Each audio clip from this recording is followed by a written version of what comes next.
Magandang gabi po sa inyong lahat. Salamat sa inyong pagsama at patuloy na pag-aaral ng ating mga nasimulang talakayan. So magandang gabi po, Pastor Claude, Pastor Nanding, at syempre kinati Alma sa buong pamilya dyan sa San Rafael. Salamat pong muli at kayo'y naandyan na, makakasama ko uli kayo sa ating talakayan.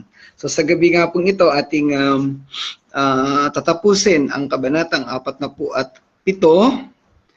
Tayo ngayon ay nasa mga dulong talata ng 14 at 15. At mamaya ay ibibigay natin uli ang pinaka-recap o tatapos ng mga talatang ito, ng kabanatang ito. So bago po tayo magpatuloy, samahan po ninyo muna ako sa ating pananalangin. Ama naming Diyos na dakila sa lahat, maraming salamat po muli sa gabing ito, sa iyong patuloy na pagsama, sa iyong patuloy na paggabay at pangunguna sa amin, pagbibigay ng mga opportunity, ng mga facilities upang kami ay makapagpatuloy ng pag-aaral. Iyo po kaming samahan mulit gabayan sa gabing ito. Mangyari nawa sa aming kalagitnaan ng iyong kalooban, makapag-aral kami at matuto, at ang lahat ng ito ay amin pong mailapat sa aming pamumuhay. Pagpalain mo kami at gabayan, Panginoon, sa pangalan ng Panginoong Hesus. Amen. Okay, so nandiyan na po kayong lahat. Magandang gabi pong muli sa lahat ng naka-join. Siyempre, si Nati Almas, Pastor Nanding, Pastor Claude, at nandiyan na si Nanay Gertrudes. So tayo nga po ay magpapatuloy. Okay, atin po bigyan ng counting recap ang ating natalakay kagabi, yung talatang 12 at 13. Basically, ang dalawang talata na ito ay tumukoy doon sa gawain ng mga taga-Babylonia na sorcery, astrology, o kaya yung tinatawag din nating witchcraft, o kasama dito sa gawain na to yung panghuhula, yung pag-asa sa mga bituin, yung kasama na yung pangkukulam, o kaya ay mga bagay na inaasa o hinihingi ng karunungan sa ibang mga espiritu o mga spiritual being. Sa halip na sa Diyos sila humingi ng tulong, doon sila tumutulong. So mayroong maraming mga binabanggit na pamamaraan na ginawa ng mga Babylonia. Sa ating kapanahunan, ito ay tumutukoy din doon sa mga sitwasyon kagaya ng horoscope, yung mga pagpapahula sa gamit ang baraha o gamit yung mga guhit ng palad, yung mga pangkukulam, pagtatawas, o kung ano-ano pa mga gawaing ang katotohanan ay hindi gawaing nakalulugod sa Diyos. Sa halip ito ay gawain ng dyablo o may mga evil spirit na pumapalibot sa mga gawaing ito. Dito sa mga talatang tinalakay natin kagabi, ipinaunawa ni Propeta Isaiah na nagagalit ang Diyos dahilan sa kanilang gawain na ito. At sa galit ng Diyos sa kanila, darating ang panahon na sila ipaparusahan at malalasap nila yung galit ng Diyos, malalasap nila yung paghatol at pagparusa dahil sa kanilang mga maling ginagawa. So ating kasalukuyang panahon, ganun din ang mangyayari. Sino man sa atin o sino man sa mga tao na nahuhumaling do sa gawain ng astrolohiya, witchcraft, yung panghuhula, yung espiritista, minsan yung mga kabataan ay naglalaro ng spirit of the glass o kung ano-ano pa mga gawaing okultismo, ito ay hindi nakapagbibigay kaluguran sa Diyos. At nakakatakot pa ito dahil anytime ay pwede tayong mapailaliman ng kapangyarihan ng dyablo. So ingat po tayo sa mga ganitong gawain. Bukod sa ito ay ikinagagalit ng Diyos, isinusumpa ito ng Diyos, pwede pa tayong maapektuhan nito. Ayan. So napakarami pong mga ganiyang sitwasyon.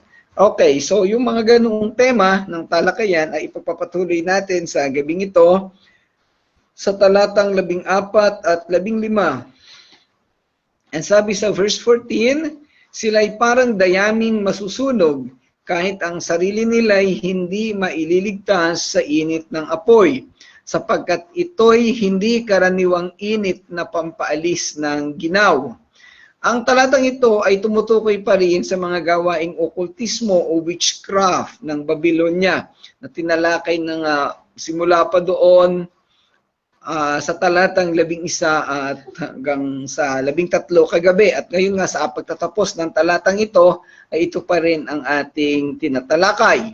Ibig sabihin ito isang mahalagang bahagi ng sitwasyon na nangyari sa kapanahunan ni Propeta Isaiah, at ito ay may malaking bahagi sa buhay ng mga tao, particularly sa mga Israelita. Posibleng sa panahon na yon, hindi lamang Babylonia ang gumagawa ng mga ganito, o nahumaling din ang mga Israelita sa paggawa ng mga bagay na ito. Maalala natin sa isang panahon sa buhay ni Saul, siya ay kumonsulta sa mga espiritu. At siya ay, ito naman ay nangyari dahil iniwanan na siya ng espiritu ni Yahweh dahilan sa kanyang katigasan ng ulo o sa pagsuway. At may mga pagkakataon sa buhay niya na siya ay ginugulo ng masamang espiritu. Kanina tanghali sa pag-uusap doon sa church na pag-usapan natin yung sitwasyon na pag tayo ay may mga pagkakataon na ginugulo tayo ng dyablo, maraming kaisipan na ipinupunla sa atin. Ang isang solusyon doon ay magpuri, umawit sa Panginoon. Kasi ito ay napatunayan natin yung sitwasyon na yun sa panahon ni Haring Saul, kung saan siya ay ginugulo ng masamang espiritu. Ang ginagawa ni David nung panahon na yon ay tumutugtog ng flauta. Tinutugtogan siya ng mga papuring awitin sa Panginoon. Nabanggit yan kanina kasi ngayong ating karanasan nung nakalipas na linggo, na habang nag-aawitan tayo ay bigla tayong pinasok ng hindi kaaya-ayang espiritu. Ayan, mabuti na lang nga at hindi natakot itong ating mga kasama sa church. Ayan. Okay, so sa tinatalakay sa mga talatang ito, idinidiin ni Propeta Isaiah na ang mga taga-Babylonia ay patuloy na gumagawa ng witchcraft, patuloy na gumagawa ng okultismo, astrology, at kung ano-ano pang mga bagay na hindi kalugod-lugod sa Diyos. Ang tema ng talatang ito ay ang paghatol ng Diyos at ang mga kahihinatnan ng pamumuhay ng pagiging makasalanan o yung hindi pagsisisi o hindi pagtalikod sa gawang masasama. Sa siping ito, ang imahe ng ginamit yung imahe ng pinagkapasan ng palay o pinag-alisan ng palay, yung tinatawag nating dayami. At ginamit dito yung sitwasyon ng dayami. Ito ay upang ihatid ang ideya ng ganap na pagkasira at ang kawalan ng kakayahan na takasan ang mga kahihinatnan o anumang resulta ng kanilang aksyon o yung mga palinggawain ng mga tao. Ikinumpara dito ang buhay o pananatili ng mga mahika sa isang dayami na napakadaling masunog o mag-apoy. Magandang gabi, Brother Edgar. Salamat at ikaw ay nag-join ulit sa ating pag-aaral. So, I hope nakakita na tayong lahat ng dayami. Palagay ko itong mga kabataan natin hindi pa nakakita ng dayami. Pero kung sino man sa inyo yung na-involve sa mga bukid, nagtatanim ng palay, ay palagay ko alam ninyo yung dayami. Well, para sa kaalaman ng lahat, ang dayami ay mga katawan ng palay o katawan ng trigo, na yung mga bunga ay inalis, ihiniwalay para gawing bigas o kanin, at yung katawan ay naiiwanan. Yung katawan na yon ay natutuyo, itinatambak sa isang lugar at yun ang tinatawag na dayami. Kung sa modern na panahon naman natin ngayon, meron na tayong mga threshing machines, yung panggiik. So yung dayami ay nagiging mas durog at ito ay nakatambak sa isang lugar. Itong dayami ay parang tuyong-tuyo na damo na anumang oras ay pwedeng magsiklab o masunog. Kahit bagsakan mo lang ito noong yung dulong, yung palito ng posporo na halos wala ng lingas ay magsisiklab pa rin ito at mag-aapoy. Maliban na lamang kung yung dayami ay lubog sa tubig, syempre hindi magano. But generally, yung paggamit sa salitang dayami, ito'y tumutukoy dun sa isang tuyong damo na madaling masunog. At ang sunog na yon ay tumutukoy doon sa pagkawala o pagkatupok na kagaya ng kapangyarihan na binabanggit sa mga salamangka o doon sa mga kinukonsultang okultismo ng mga taong ito. Kay magandang gabi, Sir Irene, at kay Cedric Siquete. Salamat sa inyong pagsama sa pag-aaral na ito. Ikinumpara dito ang buhay o pananatili ng mga mahika sa isang dayami na napakadaling masunog o mag-apoy at ang tumatagal lamang ng ilang minuto. Once na yung dayami ay nagsindi, napakalakas ng apoy na mapuproduce nito kasi tuyong-tuyo.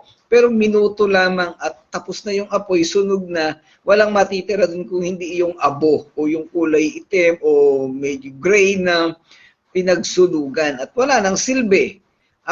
Siguro ang pinakasilbi na lamang nitong abo na to ay pwedeng maging pataba sa lupa. Binibigyan din dito ang kawalan ng kakayahan na iligtas ang kanyang sarili sa apoy o sa init nito. Wala talagang magagawa yung dayami. Hindi niya pwedeng patayin yung apoy dahil siya ay nasa ilalim na ng apoy na ito. Yung isang ordinaryong damo na sariwa, hindi tuyo, meron pa itong kakayahan na pigilin yung apoy na kumalat sa kanyang katawan.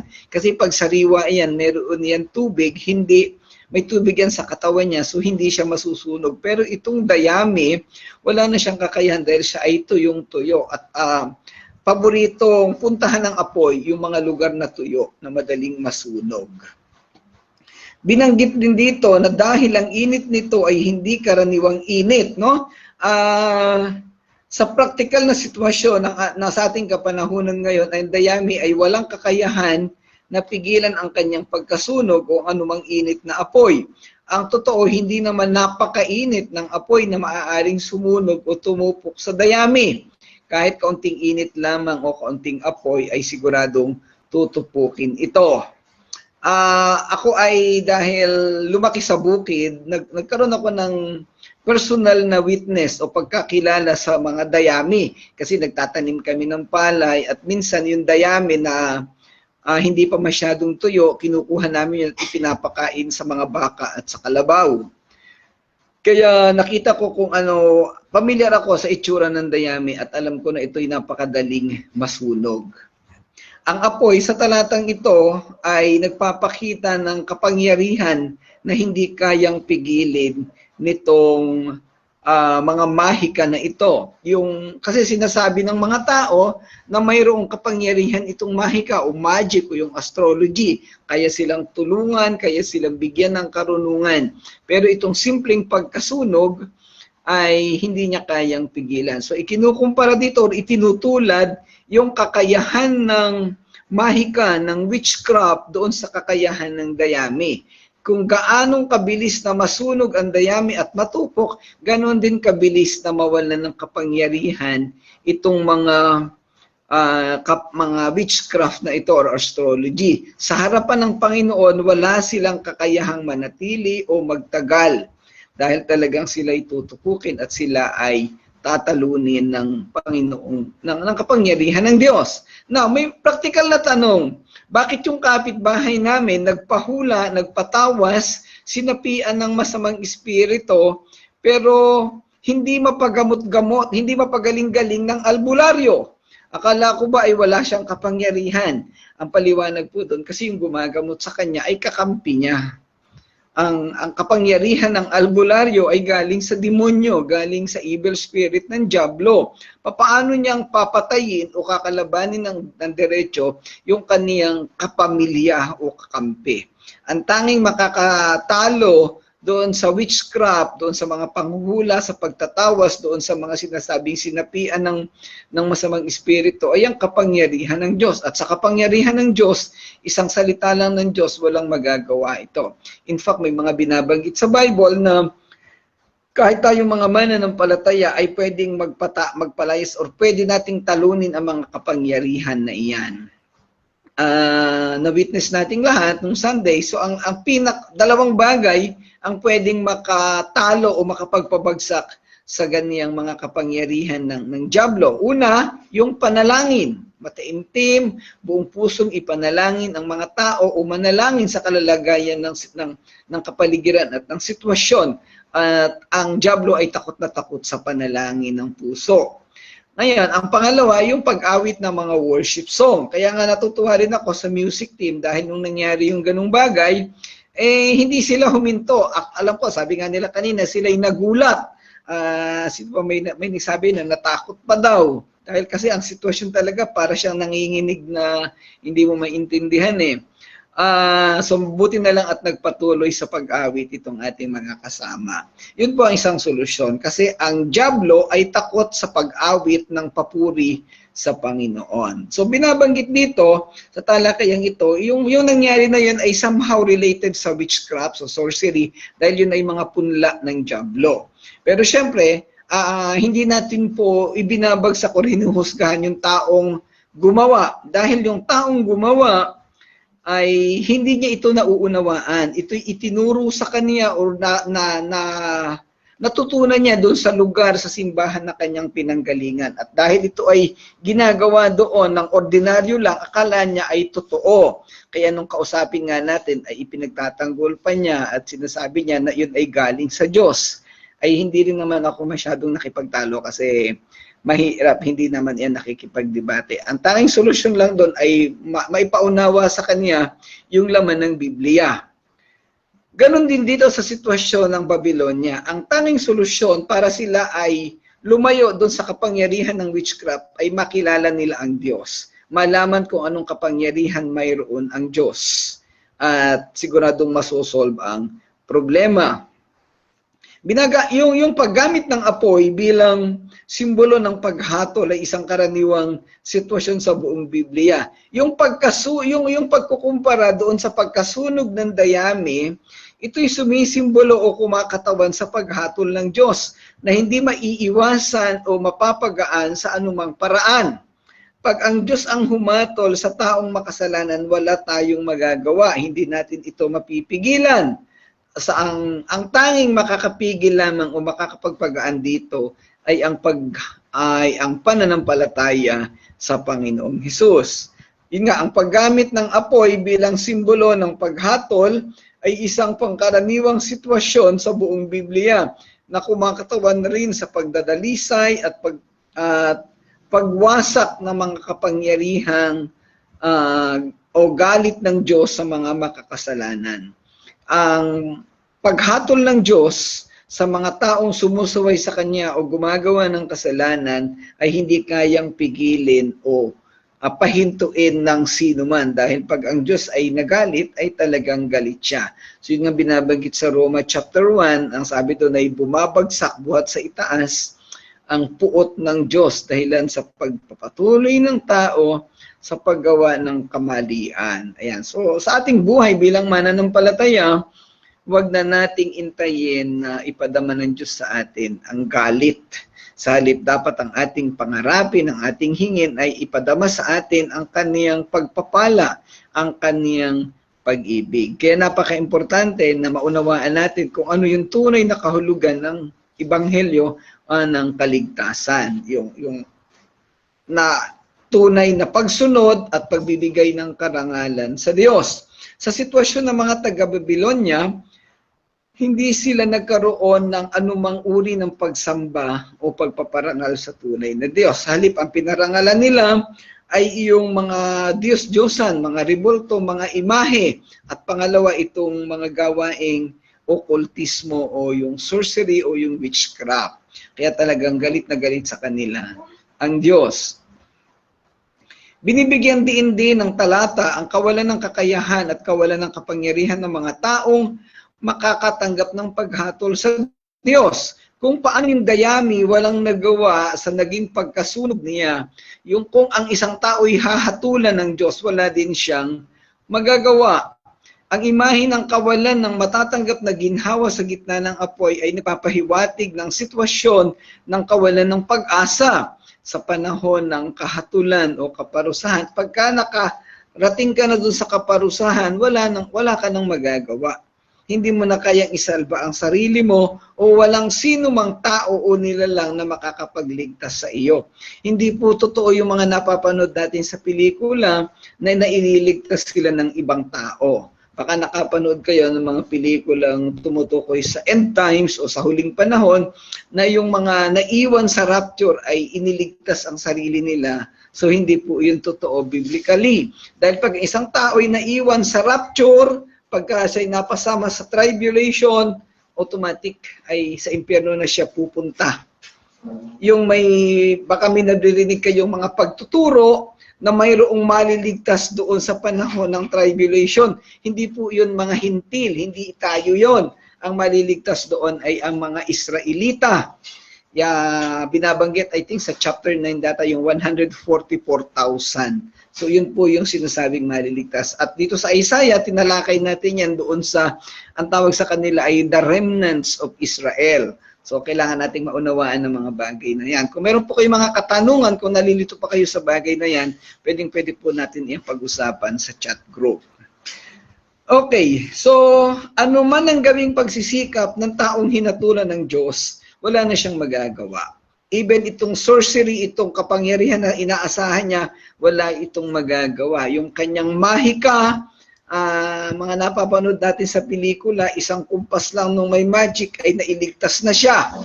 Pero dito sa totoong buhay, sa spiritual na buhay, walang magagawa ang kanyang mahika.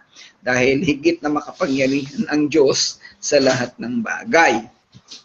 Maalala natin ang isang kaparehong sitwasyon dun sa Lucas chapter 16 verses 19 to 31. Yung talinghaga kay Lazaro at sa mayaman, particular sa talatang 24, kung saan yung mayaman ay humingi ng tulong kay Abraham na utusan si Lazaro na patakan siya ng kaunting tubig dahil siya ay naiinitan o siya ay nauuhaw. Ano ba eksaktong term doon? Pero ang paliwanag ni Abraham, hindi ito magagawa ni Lazaro kasi may malaking pagitan doon. So ito yung nagpapakita na yung estado mo o estado natin ng kalalagayan pag tayo naandoon na sa kapahamakan, walang magagawa ang kahit na sino. Diyos lang ang makakapagligtas uli sa iyo. Kaya lang, syempre, hindi ka na ililigtas ng Diyos pag nandoon ka na. Kasi yun na yung kahihinat na ng buhay mo eh. Bakit? Kasi nung buhay ka pa dito sa lupa, hindi ka nakinig sa Diyos o hindi natin tiningnan o ang mga tagubili ng Diyos, kaya napunta doon sa kalalagayan. Yan na yun. Anong paliwanag doon sa mayaman? Anong sabi doon? Alalahanin mo na ikaw ay nagdanas ng kasaganaan habang buhay ka pa, samantalang si Lazaro ay naghirap. So ito na yung panahon ngayon para iparanas kay Lazaro yung mga kasaganaan na hindi niya naranasan. Samantalang siya na nagbalabis, nakaranas ng mga kagandahan sa buhay, tapos nagpakasama, yun na yung panahon para siya ay parusahan.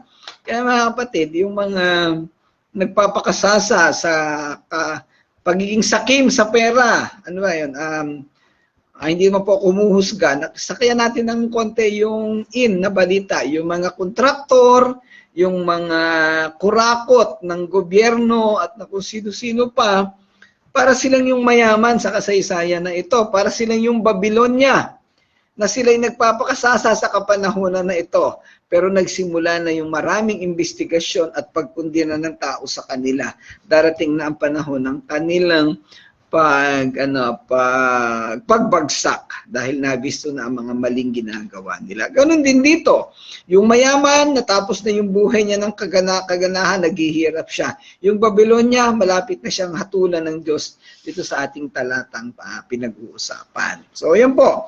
Ang daming nag-iingay sa social media para maparusahan itong mga greedy na tao na wala nang inisip kung hindi ang kanilang personal na kapakinabangan. Sila'y naliligo at nahihiga sa pera habang ang mga tao ay walang makain at lubog sa baha. Pero yun ay pansamantala lamang dahil darating ang panahon na sila'y parurusahan ng Diyos. Pagdating ng parusa na para sa kanila, hindi nila kayang iligtas ang kanilang sarili. Magandang gabi, Sister Jane. Salamat at nandyan ka ngayon sa ating pag-aaral. So, tinatalakay natin Isaiah chapter 47, verses 14 to 15. Ayan. Okay, sa mas malawak na kahulugan, ang talatang ito ay makikita rin bilang isang paalala ng kahalagahan ng pamumuhay ng matuwid at masunurin at ang pagsunod sa mga kautusan ng Diyos. Again, napakahalaga na sinusunod natin ang kautusan ng Diyos upang hindi tayo makaranas ng kaparusahan. Ito'y nagsisilbing babala laban sa mga panganib ng pamumuhay sa kasalanan at paghihimagsik laban sa Diyos at ang hindi maiiwasang mga kahihinatnan ng ganoong pamumuhay. Sa isa pang simbolikong paraan, ang talatang ito'y makikita bilang isang representasyon ng sukdulang paghatol na darating sa lahat ng mga nagpapatuloy sa pamumuhay ng pagsuway. Kung ikay mananampalataya, mararanasan mo yung sukdulang biyaya ng Diyos. Parang yung sa awitin. Pero kung ikay pasaway, ay sukdulang paghatol ang mararanasan ng tao. Ito'y nagsisilbing paalala ng walang hanggang kahihinatnan ng pagtanggi sa kalooban ng Diyos at pagpili sa pamumuhay ng kasalanan. Ang larawan ng pagkatupok ng apoy at kawalan ng kakayahang makaranas ng ginhawa sa panahon ng paghatol at pagpaparusa ng Diyos. Yung sama ng loob ng taong gumagawa ng mabuti pero napaparusahan pat nahihirapan. Kumbaga sa panahon ng Babylonia ng Israel, posibleng ang mga Israelita ay nakakaranas ng galit kasi sila na sumusunod sa Diyos ay nahihirapan. At samantalang yung Babylonia na hindi sumusunod sa Diyos ay parang mas maayos pa ang buhay. Pero dito sa sitwasyon na ito, nakita natin na pinaparusahan na or malapit ng parusahan ang mga taga-Babylonia. So tatandaan natin mga kapatid, ang lahat ng maling gawa ay magdudulot ng maling resulta.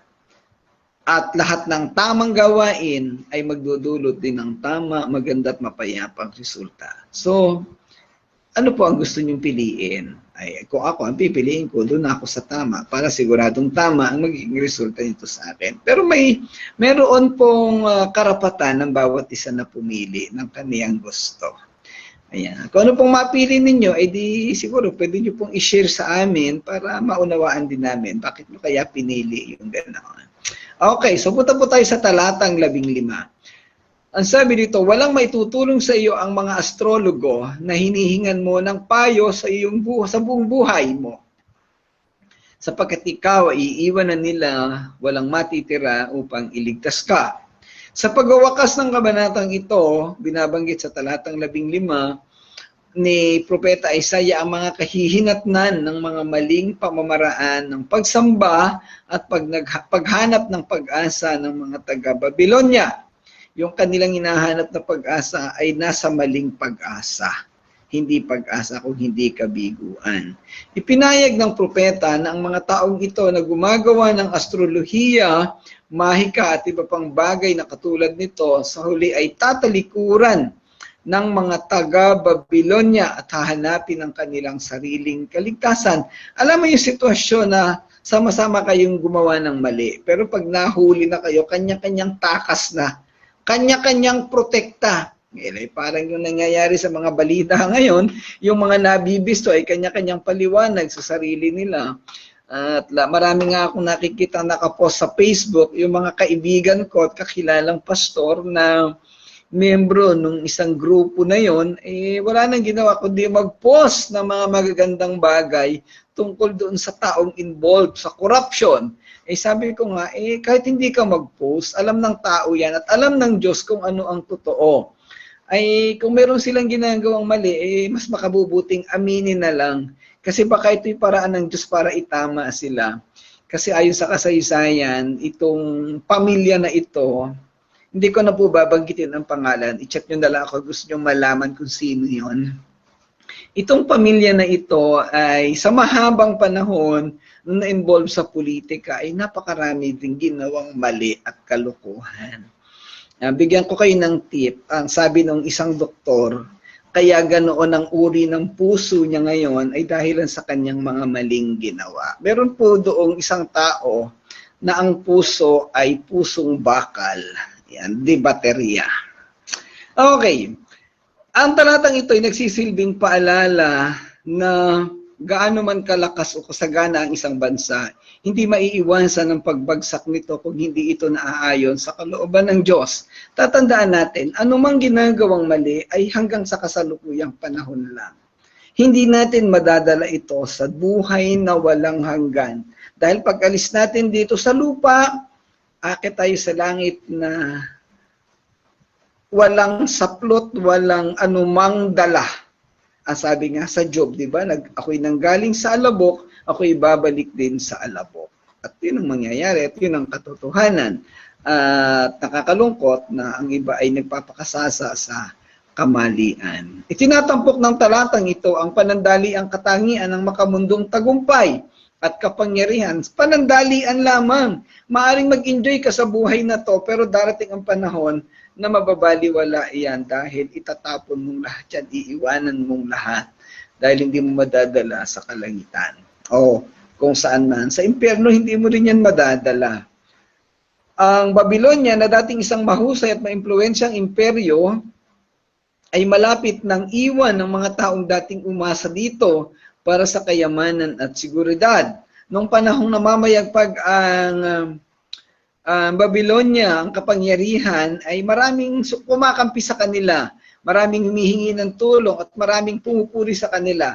Pero yung panahon na to na sila ay paparusahan na ng Diyos, nakita na unti-unting nawawala ang kanilang mga kakampi. Ang ideya ng mga tao na palaboy-laboy sa kanilang sariling mga tirahan ay nagpapahiwatig ng isang pakiramdam ng pag-abandona at paghihiwalay. Galing yan sa King James. Habang ang mga individual ay naghahangad na iligtas ang kanilang sarili mula sa nalalapit na pagkawasak ng Babylonia. Again, yung sinasabi ko kanina, pagdating ng kapahamakan, ang lahat ng taong gumagawa ng mali ay kanya-kanyang protekta sa kanilang sarili, kung paano makakalusot, kung paano makakatakas at maililigtas ang kaniyang sarili. Kaya nga rin ang nangyayari sa gobyerno natin. Yung mga involved ay kanya-kanyang hugas ng kamay, kanya-kanyang takip o kanya-kanyang paliwanag. Lahat ng uri ng social media ay ginamit na para maipaliwanag ang kanilang mga maling gawain. Ito ay nagsasalita sa kawalang kabuluhan ng pag-asa sa makalupang kapangyarihan dahil sa huli ay hindi nila kayang magbigay ng tunay na kaligtasan at katiwasayan. Lahat ng anumang kapangyarihan dito sa lupa, yan man ay Diyos-Diyosan, Ribulto, or Anito, yan man ay mga astrology, kapangyarihang kung saan nagmula man, ay walang magagawang pagliligtas sa mga tao. Gaano man ito na mayagpag o sinasabi, naniniwala na nakatulong sa mga tao, nakapagpagaling daw ng sakit, sa huli ay mas matinding sakit ang dadalhin nito sa iyo. Mula sa isang mas malawak na theological perspective, theologikong pananaw, ang talatang ito ay nagsilbi bilang isang paalala ng mga kahihinatnan ng kasalanan at pagsuway sa Diyos. Ang pagbagsak ng Babylonia ay bunga ng pagmamataas, idolatria at pang-aapi nito sa iba. At ang talatang ito ay nagsisilbing babala sa lahat ng bansa at individual na lumihis sa kalooban ng Diyos. Ito ay nagsisilbing isang paalala na sa bandang huli walang kaligtasan o pagpapalaya maliban sa Diyos. At ang mga nagtitiwala sa makamundong kapangyarihan ay tunay na mabibigo. Hindi sila ililigtas ng anumang kagalingan o kapangyarihan na mayroon sila. At naging yung kanilang astrology na tinatawag. Kaya nga yung horoscope, hindi totoo yun. Yung paghula sa guhit ng palad, hindi rin po yun totoo. It's a witchcraft. Okay? Yung pagpapahula sa baraha, wag ka na magpahula sa baraha. Gusto mo maglaro na lang ng kung ano mang laro sa baraha. Wag lamang magsusugal. Okay. Ayon sa simbolikong paraan, ang talatang ito ay maaari ding bigyang kahulugan bilang representasyon ng lumilipas na kalikasan ng pag-iral ng tao. Ang panandaliang katapatan ng mga mangangalakal at manggagawa sa Babylon ay sumasalamin sa pansamantala at walang maaasang kaugnayan at tagumpay dahil sa panandalian nga lang. Mula sa isang espiritual na pananaw, ito ay nagsisilbing isang panawagan na higit sa lahat, unahin ang pananampalataya at pagsunod sa Diyos. Dahil ang makamundong tagumpay at kapangyarihan kailanman ay hindi magiging mahalaga sa harapan ng banal na paghatol. Baliwala lahat yan. Ano man ang dala mo, gaano man kaganda yung suot mong damit, gaano man kakinang ang iyong ginto o karaming alahas mo sa katawan, gaano man kakapal ang wallet mo dahil marami kang pera o marami kang bank account, lahat yan ay baliwala sa harapan ng Panginoon. Kaya mamuhay tayo ng tama ayon sa kalugod-lugod sa makalulugod sa Panginoong Diyos. Sa konklusyon, ang talatang ito ay nagsisilbing isang matinding paalala ng mga kahihinatnan ng kasalanan at pagsuway. Ang panandaliang katangian ng makamundong tagumpay at ang sukdulang pangangailangan ng paglagak ng tiwala sa Diyos. Ito ay isang makapangyarihang deklarasyon ng pagbagsak ng Babylon. Ngunit isa ring walang hanggang mensahe na sumasalamin sa mananampalataya sa buong kasaysayan. Again, yung lagi nating binabanggit, pagkamat ito'y nakatukoy sa Babylonia o sa Israelita sa kanilang pagsuway, ito'y applicable din sa ating panahon. Ibig sabihin ay yung kanilang iniutos sa kanila ni Yahweh, pwede nating sundin sa ating kapanahunan ngayon. Okay. Ayan po. So hanggang doon lang natin tinatapos ang kabanatang ito sa verse 15. Pero bago tayo tuluyang magwakas, ating balikan yung recap ng ating mga napag-aralan sa kabanatang 47. Sa pagtatapos nga po, ang kabanatang ito ay naglalaman ng mga propesiya ng mga kahihiyang mangyayari sa bayan ng Babylonia. Isang makapangyarihang bansa na umasa sa sarili nitong karunungan, mahika at sensual na impluwensya kaysa sa Diyos. Ang mga pamamaraan ng Babylonia ay sumasakop sa mga makamundong gawain at ugali sa ating kapanahunan. Kinapapalooban ito ng makamundong pagmamataas, maling pagtitiwala at umaasa sa makamundong kapangyarihan, mga karunungan, okultismo at sa halip na soberanya at karunungan ng Diyos. Kasama na rin dito yung mga ordinaryong kasalanan ng pagsuway. At ang isa sa pinakamalaking kasalanan ay yun ang pagsamba sa mga Diyos-Diyosan o pakikipag-ugnayan sa universe o doon sa mga astrological bodies. Binibigyang diin ng kabanata na ang kapangyarihan ng tao ay pansamantala at sa huli walang kabuluhan sa harap ng pinakamataas at na otoridad ng Diyos. Wala talaga tayong magagawa sa Panginoon. Kung anong kalooban, yun ang mangyayari. Pwede nating ayawan, kaya lang, umayaw man tayo, wala man tayong magagawa. Kasi Diyos na ang nagturo at nagsabi noon. So, ang malaking bahagi ng kabanatang ito ay nagpapahayag ng kawalan ng kakayahan ng mga sinasamba ng tao maliban sa Diyos. So, diniin dito, no? Yung mga Diyos-Diyosan ninyo na yan, yung ribulto na yan, yung astrolohiya na yan, pawang gimmick yan, walang mangyayari, hindi niyan kayo kayang tulungan. At gumamit ang kabanata ng maraming simbolismo ng mga maling gawain ng tao, gaya ng imahe, ribulto o mga Diyos-Diyosan, mga gawaing astrolohiya or sorcery at witchcraft. Ang mga talata ay nagsisilbing tawag sa pagsisisi at katuwiran na humihimok sa mga mambabasa, kagaya natin na sundin ang mga kabala ng salita ng Diyos at pumili ng buhay na kalugod-lugod sa Kaniya. Tinalakay sa kabanatang ito ang mga sumusunod na mensahe. Una, pagbagsak ng Babylonia, ang hatol ng Diyos sa pagmamalaki, ang pinakamataas na soberanya ng Diyos, ang panandali ang kalikasan ng makamundong kapangyarihan, ang babala sa idolatriya at ang walang kapantay na kalikasan ng kapangyarihan ng Diyos. Bilang paglalapat, tayo'y tinatawagan o nananawagan sa atin ang mga talata ng kabanatang ito na tayong lahat ay mamuhay ng may kababaang loob at pagtitiwala sa Diyos. Tumanggi tayo sa mga maling kumpiyansa, mga maling tiwala, o mga bagay, anumang bagay na pwede nating asahan pero hindi nakalulugod sa Diyos o hindi kaugnay ng Diyos, tanggalin na natin, alisin natin yon at intayin natin yung wastong panahon kung saan ang Diyos ay magkakaloob ng saktong proteksyon o pangangailangan. At syempre, Sa uli, yung paghahanap ng karunungan ng Diyos. Ito'y required sa ating lahat na malaman, maunawaan ang karakter ng Diyos upang atin itong maipamuhay at magkapagbigay tayo ng karangalan sa Kanya.